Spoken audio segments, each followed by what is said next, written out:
여러분, 혹시 이런 생각해 보신 적 있으신가요? 왜 요즘은 하나님의 말씀이 끊긴 것처럼 느껴질까? 예전에는 선지자들이 직접 계시를 받고 하나님의 음성을 들었다고 하는데 지금은 왜 그런 일이 없을까요? 하나님께서 더 이상 말씀하지 않으시는 걸까요? 이게 단순한 시대의 변화 때문이 아닙니다. 사실 오늘 성경 말씀을 보면 그 이유가 명확하게 나와 있습니다. 인간이 하나님과의 관계에서 어떤 태도를 취하느냐에 따라 말씀이 끊길 수도 있고 계속해서 들려올 수도 있는 거죠. 우리는 흔히 하나님의 말씀이 사라졌다고 생각하지만 혹시 우리가 그 말씀을 들을 준비가 되어 있지 않은 건 아닐까요? 지금부터 이 문제를 깊이 파헤쳐 보겠습니다. 왜 지금은 하나님께서 말씀을 주시지 않느냐고 묻는 사람들이 있습니다. 어떤 사람들은 이미 성경의 모든 말씀이 다 기록되어 있기 때문이라고 말합니다. 틀린 말은 아니지만 그것이 100% 정답이라고 보기도 어렵습니다. 오늘 말씀을 보면 하나님께서 우리에게 말씀을 주시지 않는 이유가 명확하게 나와 있습니다. 결국 문제가 하나님께 있는 것이 아니라 우리에게 있다는 거죠. 우리가 하나님의 말씀을 받을 준비가 되어 있지 않다면 그 말씀이 내려와도 깨닫지 못할 것입니다. 그렇다면 우리는 어떻게 해야 할까요? 지금부터 정말 중요한 이야기가 이어집니다.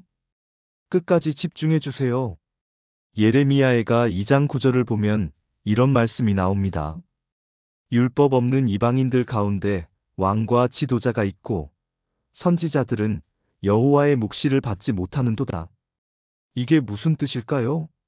하나님의 말씀이 끊어진 이유는 단순히 하나님께서 주시지 않기 때문이 아닙니다. 말씀을 받을 자격이 되지 못하기 때문이죠. 그런데 현대 기독교인들은 이 사실을 거꾸로 생각하고 있습니다. 지금 이 시대가 어떤 상태인지 고민하지 않고 무조건 하나님 말씀이 내려오는 게 당연하다고 여기는 거죠. 하지만 하나님의 말씀을 받을 준비가 되어 있지 않은데 말씀을 받을 수 있을까요? 이 부분을 깊이 생각해 봐야 합니다. 그렇다면 우리는 어떻게 하면 하나님의 말씀을 받을 수 있을까요? 그 답을 찾으려면 다음 내용을 끝까지 들어봐야 합니다. 이것은 순전히 인간 중심적이면서도 이기적인 발상입니다. 많은 사람들이 하나님께서 그냥 말씀을 내려주시는 줄 아는데요. 사실은 그렇지 않습니다. 성경을 보면 선지자들이나 예수님이 어떤 노력을 하셨는지 자세히 기록된 것은 아니지만 분명한 사실이 하나 있습니다. 예수님조차도 새벽 일찍 일어나 기도하셨다는 거죠. 그런데 우리는 그런 노력은 하지 않으면서 그냥 하나님께 달라고만 합니다. 심지어 자기 자신이 아니라 다른 누군가라도 하나님 말씀을 받기를 기대할지도 모릅니다. 오늘 말씀을 보면 하나님께서 먼저 성을 무너뜨리십니다. 그리고 초막, 절기, 안식일, 제사장, 제단, 성소, 율법 등을 하나씩 버리시죠. 결국 이렇게 되면 하나님 말씀을 받을 수 없는 상태가 되어버립니다. 하지만 여기서 중요한 게 있습니다. 하나님께서는 여전히 우리에게 메시지를 보내고 계십니다. 왜냐하면 하나님은 인간을 너무나 사랑하시기 때문에 언제나 우리와 교제하기를 원하시기 때문입니다. 문제는 우리가 그것을 받아들일 준비가 되어 있느냐는 거예요. 말씀을 듣고도 이해하지 못하고 깨닫지 못하는 경우가 많습니다. 특히 우리는 이스라엘 백성이 아니기 때문에 초막, 절기, 안식일 등을 지키지는 않아도 됩니다. 하지만 성경 말씀을 가까이 하고 그 의미를 내면화하며 하나님의 섭리를 실천하는 것은 우리도 해야 합니다.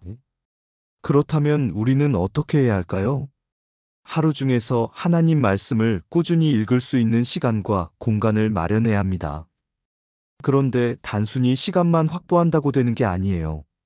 말씀을 깊이 묵상하려면 우리의 에너지 상태도 중요합니다. 너무 지치고 피곤하면 성경을 펼쳐도 눈에 들어오지 않거든요. 그러면 어떻게 해야 할까요? 그 해답이 바로 다음 이야기에서 나옵니다. 그런데 말입니다. 오늘 말씀을 보면 아주 중요한 흐름이 있습니다. 하나님께서는 먼저 성을 무너뜨리십니다.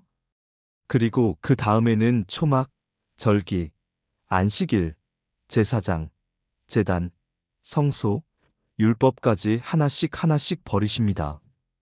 결국 여호와의 묵시를 받지 못하는 상태로 가는 거죠. 자, 여기서 질문이 생깁니다.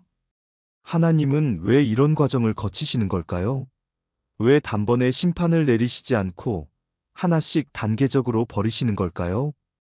이걸 단순한 처벌이라고 생각하면 안 됩니다. 하나님께서는 우리에게 끊임없이 메시지를 보내고 계십니다. 왜냐하면 하나님은 우리를 사랑하시고 우리와 교제하기를 원하시기 때문입니다. 문제는 우리가 그 말씀을 받을 준비가 되어 있지 않다는 겁니다. 지금 이 순간에도 하나님께서는 우리에게 신호를 보내고 계십니다. 그런데 우리는 그것을 듣고 있을까요? 혹시 우리도 여호와의 묵시를 받지 못하는 상태에 빠진 건 아닐까요? 자, 그렇다면 우리가 다시 하나님과 연결될 수 있는 방법은 무엇일까요? 이게 정말 중요한 부분입니다. 계속해서 함께 살펴보겠습니다. 하지만 문제는 우리가 그 말씀을 받아들일 수 있는 상태가 되어 있지 않다는 겁니다. 혹은 하나님께서 말씀을 주셔도 이해하지 못하거나 아예 알아듣지조차 못하는 경우도 많습니다. 특히 우리는 이방인이기 때문에 이스라엘처럼 초막이나 절기, 안식일 같은 것들을 지킬 필요는 없습니다. 그렇다고 해서 하나님과의 관계를 소홀히 해도 된다는 의미는 아니죠. 오히려 더 적극적으로 성경 말씀을 가까이 해야 합니다. 단순히 읽는 것이 아니라 그 의미를 깊이 새기고 하나님의 뜻을 실천하는 삶을 살아야 합니다. 그러려면 어떻게 해야 할까요? 바로 일과 중에서 반드시 하나님 말씀을 읽고 묵상할 수 있는 시간을 확보해야 합니다.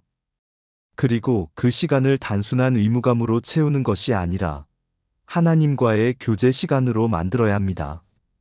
그런데 여기서 중요한 한 가지, 우리가 말씀을 받아들일 수 있는 에너지가 있어야 한다는 점입니다.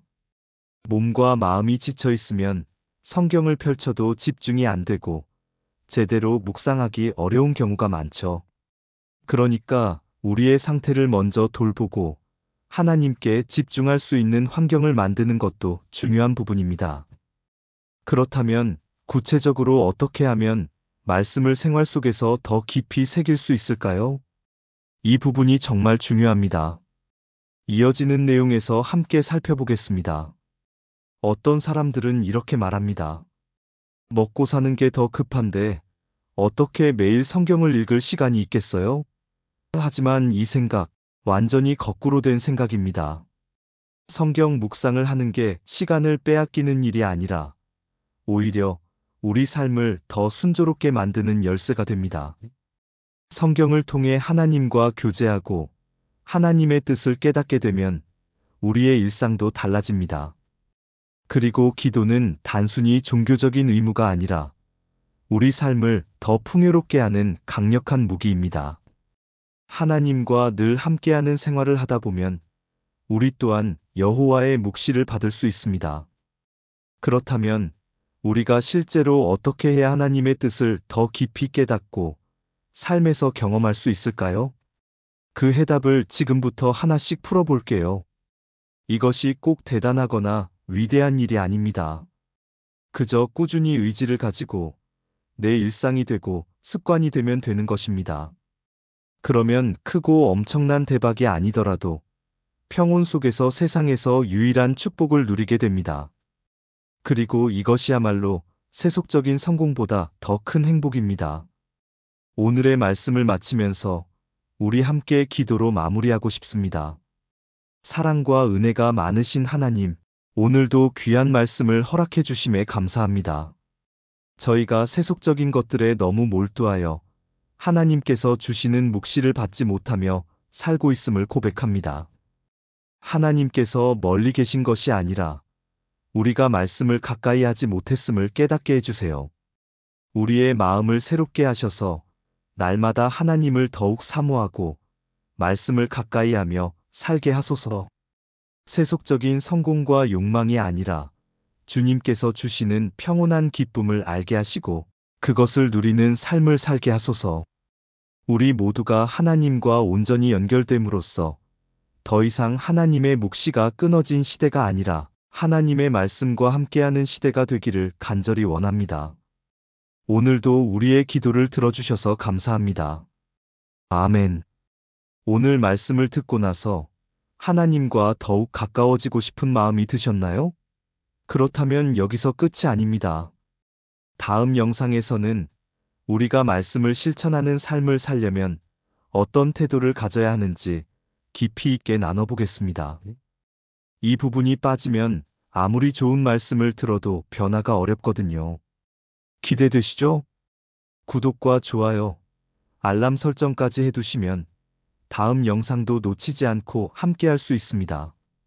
마지막까지 함께해 주셔서 감사합니다.